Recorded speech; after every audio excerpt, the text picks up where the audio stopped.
Welcome back, everybody, for another deep dive. Always exciting. Yeah. So, today we're going on a journey through time. Sounds fun. It is going to be fun, I promise. Exploring this fascinating set of ancient rituals and festivals. Oh, wow. From Leviticus 23, a book from the Hebrew Bible. Yeah. Now, I know what you might be thinking. Yeah. Ancient rituals, the Bible, Right. may be a little dry, but trust me on this one. Okay.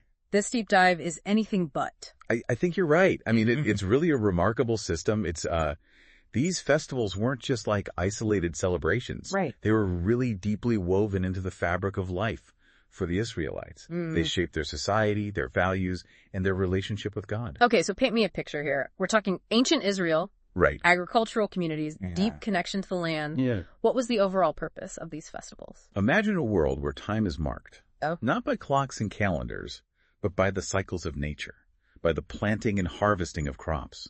These festivals were a way for the Israelites to align themselves with those natural rhythms, but also to connect with something larger than themselves, Okay. to express gratitude, seek forgiveness, and reinforce their identity as a people. So they were creating a kind of spiritual roadmap for the year. Yeah. Way to navigate the ebb and flow of life. Exactly. And it all begins with a concept that might seem radical to us today, the Sabbath, Okay. a day of complete rest every seventh day. Every seventh day. Yeah, where no work was permitted. Mm-mm. This wasn't just about taking a break. Okay. It was about acknowledging the importance of rest itself, setting aside worldly concerns, and dedicating a day to the divine. That's pretty different from our modern concept of weekends, isn't it? I mean, Yeah. most of us are still checking emails and running errands on our days off. It makes you wonder if we've lost something important in our rush to be constantly productive. It's a valid question. Right. The strictness of the Sabbath might seem extreme to us, but it highlights a value system Okay. that placed rest and spiritual reflection at the very center of life. It forces us to ask, what would it mean for us to truly embrace rest in our own lives? That's a thought-provoking question, one I'm definitely going to be chewing on. But let's move on to the actual festivals. Right. Where do we start in this yearly cycle? Well, after the Sabbath sets the tone, Okay. we move into the first month of the year, Nisan, Okay. and we encounter Passover. Passover. This one commemorated a pivotal moment in their history, the Israelites' liberation from slavery in Egypt. So we're jumping from this concept of rest Yeah. into a festival that commemorates a pretty dramatic historical event. Right. How did they connect those two things? The connection lies in the idea of freedom. Okay. The Sabbath offered freedom from work and worldly concerns, while Passover celebrated freedom from oppression and slavery. Okay. Both were essential for the Israelites to fully live out their covenant with God. Passover involved a special offering, Yeah. but it's the Feast of Unleavened Bread that follows that I find particularly fascinating. Unleavened bread. For 7 days, they could only eat unleavened bread, Really? symbolizing the haste with which they fled Egypt, Wow. leaving no time for their bread to rise. Wow. So it wasn't just a symbolic story. They were physically experiencing that urgency and chaos all those generations later. Yeah. What a powerful way to connect to their history. And it wasn't just about remembering, it was also about gratitude. Okay. Gratitude for their freedom and for God's provision. Which brings us to the next festival, Okay. the Feast of First Fruits, also known as Shavuot. Okay. First fruits. So we're shifting from historical remembrance to Right. something more agricultural. What was the significance of this one? Exactly. This festival took place 50 days after Passover Okay. and marked the beginning of the wheat harvest. Okay. Imagine, after a long season of labor, Yeah. finally seeing the fruits of your toil. Like- They would bring 2 loaves of bread made from the very first fruits of the harvest and wave them before the Lord as an offering. Okay. It was a powerful expression of gratitude Right. and a recognition that their sustenance ultimately came from a higher power. It's a beautiful image, isn't it? It is. Like they're saying, we did the work, but ultimately this abundance is a gift. It's a gift. Yeah. And it wasn't just about personal gratitude. Okay. Woven into the harvest laws was a powerful message of social justice. Social justice. How so? The Israelites were commanded to leave the corners of their fields unharvested, specifically for the poor and the foreigners living among them. So they were incorporating care for the less fortunate It were. directly into their agricultural practices. Yeah. That's a far cry from our modern industrialized food system. It really is. Yeah. It was a tangible way of living out their values, ensuring that everyone, even those on the margins, could share in the bounty of the land. It challenges us to think about how we can incorporate those values of compassion and sharing into our own relationship with food and resources. It's definitely a challenging question, especially in our world of abundance and excess. Yeah. Okay, so we've covered the Sabbath, Passover, the Feast of Unleavened Bread, and the Feast of First Fruits. Right. It seems like each of these festivals is building upon the previous one, creating a kind of spiritual narrative. Right. Where do we go next in this yearly journey? Now we shift gears. Okay. Moving from spring into the 7th month. Okay. Which begins with the Feast of Trumpets, also known as Rosh Hashanah. Rosh Hashanah. This marks the Jewish New Year, a day of complete rest, marked by, you guessed it, loud blasts from the trumpets. Okay, trumpets. Definitely a different vibe than the harvest celebrations. It is. So what was the purpose of this day? It was a day of remembrance, a time to reflect on the past year, to acknowledge any shortcomings, and to turn towards the new year with a sense of hope and renewal. Okay, and after this inward reflection comes the most solemn day in the Jewish calendar, the Day of Atonement, or Yom Kippur. Yom Kippur. A day of fasting and repentance. It's certainly one of the more well-known Jewish observances. What made it so significant for the Israelites? For the Israelites, Yom Kippur wasn't just a day of personal reflection. It was a matter of communal survival. They believed that failing to properly observe this day, to atone for their sins, could result in being cut off from their people and from God's favor. That's intense. It is. It really shows how deeply their sense of individual and communal well-being was tied to their spiritual practices. It makes me wonder, what would it have felt like to live with that level of consequence hanging over you? It's a question worth pondering. It is. And it speaks to the profound importance they placed on aligning their lives with God's will, seeking forgiveness and maintaining a right relationship with both the divine and their community. It really highlights how different their worldview was from ours, doesn't it? But even though the specific beliefs might be different, the need for atonement, for making amends and seeking reconciliation seems pretty universal, wouldn't you say? Absolutely. Whether it's through religious rituals or personal reflection, or simply making amends in our relationships, that desire to find peace and wholeness is something that resonates across cultures and throughout time. Okay, so we've journeyed from the joyous celebrations of the harvest to the more solemn days of remembrance and atonement. What comes next in this cycle of festivals? Next, we transition back to a festival filled with joy and symbolism, the Feast of Tabernacles, also known as Sukkot. Sukkot. This one starts on the 15th of the 7th month. Okay. And celebrates the Israelites' journey through the wilderness after they left Egypt. Okay. And this is where things get really interesting. Okay. For 7 days, they were supposed to live in temporary shelters called sukkahs. Sukkahs. Okay, I need some details here. Right. What exactly were these temporary shelters like? Imagine constructing a little hut made from branches and leaves, just big enough for your family. Okay. Not exactly luxurious accommodations, right? Right. And that was the point. Okay. It was a reminder of their ancestors' vulnerability and dependence on God during their 40 years wandering in the wilderness. It sounds like they weren't just remembering their history. They were physically reenacting it. Yes. Experiencing that vulnerability firsthand. I've done some camping, but I can't imagine living in a makeshift shelter for a whole week. It certainly puts things into perspective, doesn't it? Yeah. It forces you to rely on the basics. Right. To appreciate the simple things. And perhaps to recognize your own dependence on forces beyond your control. I'm starting to see a pattern here. It seems like each of these festivals, in its own way, was designed to shake them out of their complacency, to challenge their assumptions and reconnect them with their core values and beliefs. That's a great observation. Yeah. And it highlights the ingenious way these festivals functioned as a kind of spiritual education, shaping their worldview and reinforcing their identity as a people. So we have this week of living in temporary shelters, remembering their journey through the wilderness. Right. What happens after that? Sukkot is followed by a special 8th day. Okay. A final note of closure and celebration, also observed as a day of complete rest and assembly. It's amazing to see how intricately their faith was connected to their daily lives and the rhythms of nature. It is. It makes you wonder what we can learn from these ancient practices, doesn't it? It certainly does. And that's exactly what we'll be exploring in the next part of our deep dive. Stay tuned. All right. Sounds good. As we delve deeper into these festivals, it strikes me how they weren't just about individual spirituality, Okay. but about shaping a whole society. Oh, okay, now that's intriguing. What do you mean by shaping a whole society? Well, think about it. These shared rituals, Yeah. these collective experiences created a sense of unity and identity among the Israelites. Okay. It wasn't just about believing the same things. It was about experiencing them together year after year. They were literally weaving their values into the fabric of their lives. I see what you mean. These festivals weren't just something they observed. All right. They were part of who they were. Exactly. That shared identity was crucial for their survival, Right. especially in those early days. It helped them face challenges, maintain their traditions, and ultimately thrive as a people. I'm trying to think of a modern equivalent. Do we have anything like that today? Shared rituals or experiences that bind us together as a society?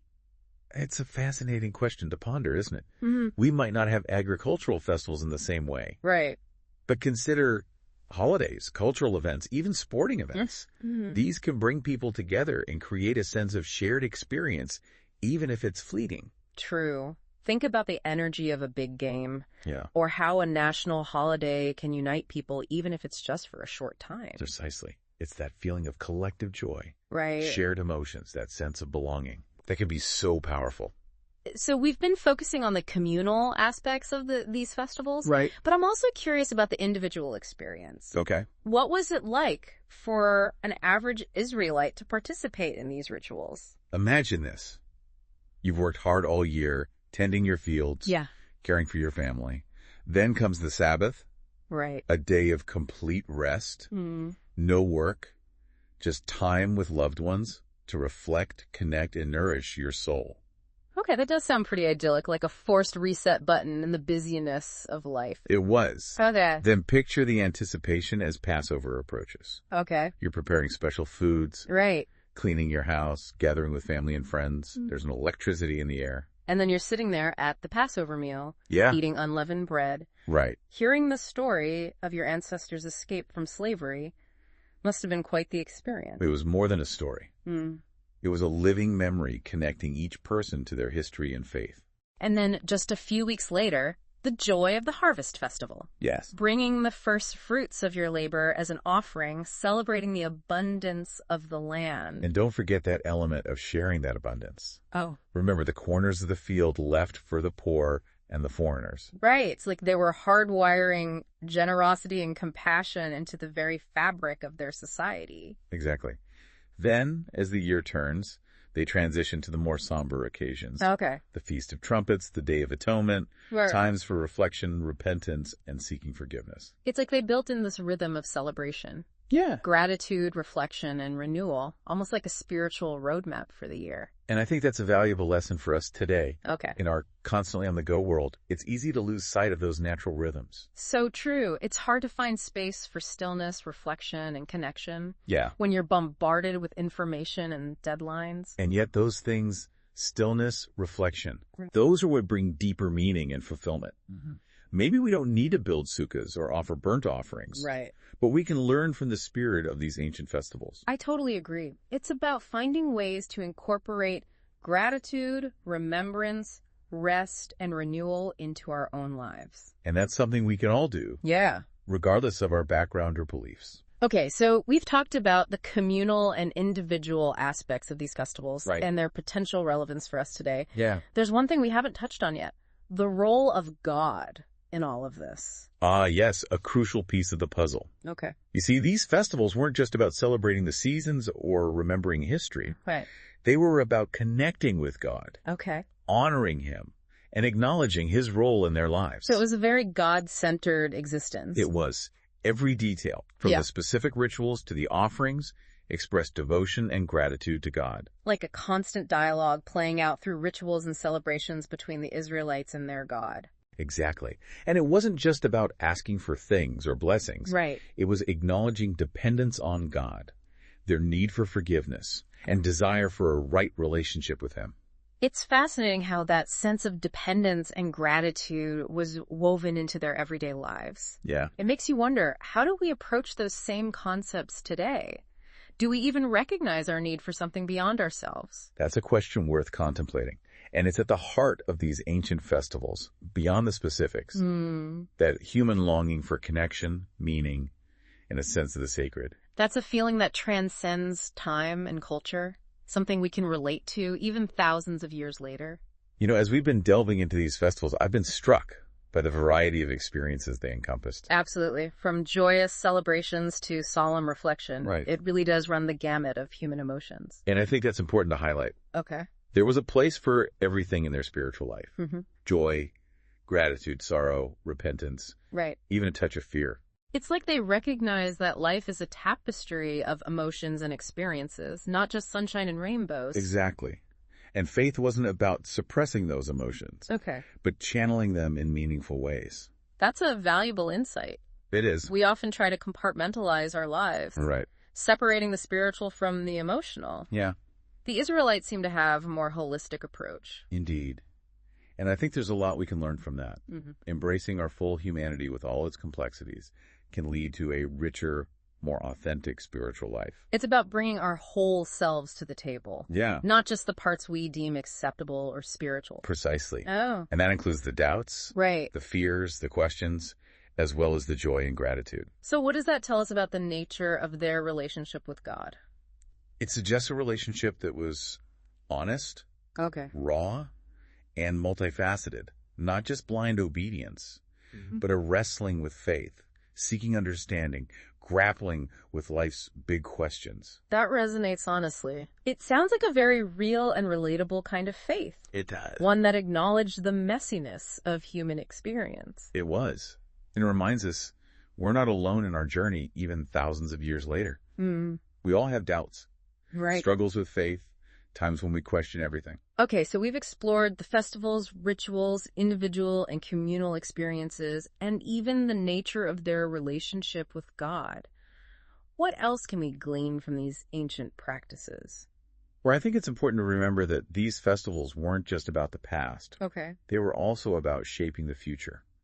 What do you mean? Remember the Feast of Tabernacles, Yeah. where they lived in those temporary shelters?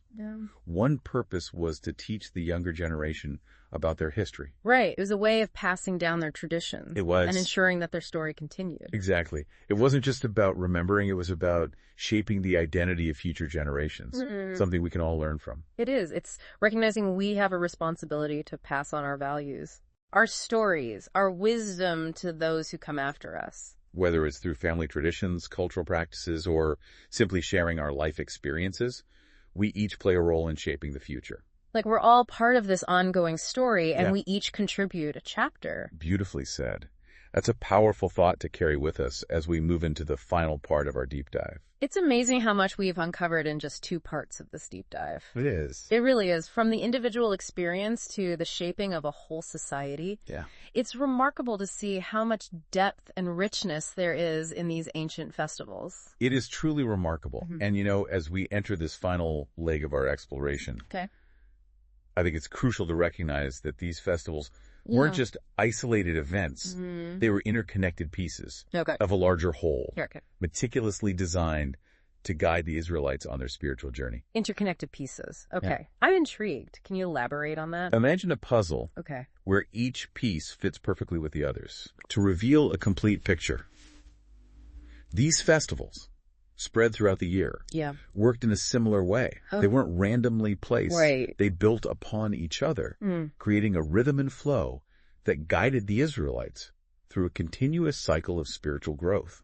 So how did this puzzle come together? Right. What was the bigger picture they were trying to create with this intricate system? It all begins with the Sabbath, a day of complete rest, Right. reminding them to step back from worldly concerns and prioritize the divine. Okay. It's like setting the foundation for the spiritual journey ahead. Then as we move into spring, Right. we encounter Passover and the Feast of First Fruits. Yeah. These festivals celebrate liberation from oppression and the bounty of the land, Okay. tangible expressions of God's provision and their gratitude for it. So the journey starts with a focus on rest and then transitions into celebration and gratitude. It does. Where do we go from there? As the year progresses, we enter the fall festivals with the Feast of Trumpets and the Day of Atonement. Okay. These are times for introspection, Right. acknowledging shortcomings, seeking forgiveness, and ultimately realigning themselves with God's will. So there's a deliberate shift from outward celebration to inward reflection. Yeah. A time to take stock and make amends. Precisely. And then the cycle culminates with Sukkot, Right. the Feast of Tabernacles, where they commemorate their journey through the wilderness, a time of vulnerability and utter dependence on God for survival. It's like the journey ends with a powerful reminder of their humble beginnings, their reliance on something greater than themselves. Exactly. And then the cycle starts anew with the Sabbath, Right. emphasizing the need for rest and spiritual grounding before embarking on another year. Wow. It's like a spiral ascending upward with each passing year. This cyclical pattern reflects the natural rhythms of life itself.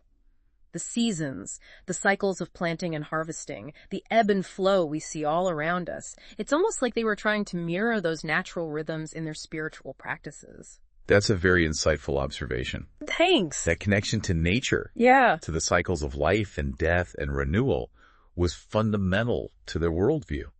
They understood they were part of a larger order, Right. and these festivals were a way to harmonize themselves with that order. It makes you think about how out of sync we are with those natural rhythms in our modern world, doesn't it? Constantly bombarded with information, artificial light, climate control. It's easy to lose sight of the natural world and the rhythms that govern it. It's true. We live in a world that often encourages us to ignore or even conquer nature, rather than finding ways to live in harmony with it. But perhaps there's a lesson here for us. Maybe we can take inspiration from the Israelites I think so. and find ways to reconnect with those natural rhythms, even in our modern context. What do you think? I think that's a wonderful aspiration. Yeah. Even small things, paying attention to the changing seasons, spending time in nature, maybe even growing some of our own food, can help us reestablish that connection. It's about finding those touch points, those reminders that we're part of something larger than ourselves. Exactly. Yeah. Because whether we acknowledge it or not, we are deeply connected to the natural world. Well, we've covered a lot of ground in this deep dive. We have. From the smallest details of the rituals to these broader themes of faith, community, and our connection to the natural world. As we wrap things up, what's the one thing you hope our listeners take away from this exploration? If there's one thing I hope our listeners walk away with, it's a sense of wonder and curiosity. Okay. These ancient festivals, while rooted in a specific time and place, Right. offer a glimpse into the timeless truths of human existence. They invite us to ask big questions, Right. to wrestle with our own beliefs, and to seek a deeper understanding of ourselves and the world around us. It's like these ancient practices are holding up a mirror to our modern lives, They are. challenging us to examine our own values and priorities. They remind us that even though the world has changed dramatically over the centuries, some fundamental human needs remain constant. The longing for connection, for meaning, for something that transcends the everyday. And perhaps these ancient festivals can offer us some guidance on how to meet those needs, even in our modern world. Exactly. Well, what a fantastic journey this has been. We've learned so much about these ancient festivals. It has been. And perhaps even more about ourselves in the process. Perhaps. Thanks for joining us on this deep dive. We'll be back soon with another fascinating exploration. Until then, keep learning, keep questioning, and keep seeking. And never lose that sense of wonder.